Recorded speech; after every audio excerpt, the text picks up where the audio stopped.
ప్రైజులా బాగున్నారా? స్తోత్రం స్తోత్రం స్తోత్రం స్తోత్రం స్తోత్రం స్తోత్రం. పరిశుద్ధాత్మతో అభిషేకించి ఈ బిడ్డ విడుదల ఇచ్చాను ప్రభాన రక్షణ దయచు. ఈ బిడ్డ బాగు చేస్తారు తండ్రి.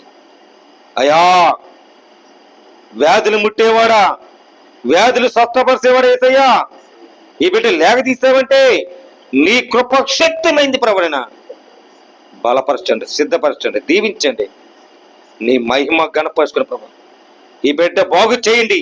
యేసు పరిశుద్ధాత్మతో అభిషేకించి ప్రభా స్వరమ తెచ్చి నరాలు ముట్టండి, నరాలు బలహీన తీసేవేను ప్రభా. నీ పరిశుద్ధ సహాయం, నీ పరిశుద్ధ అభిషేకం బాగు చేయండి ప్రభా. నా ప్రాణానికి ప్రాణం, నా జీవానికి జీవం, నా హృదయానికి హృదయం నీవే.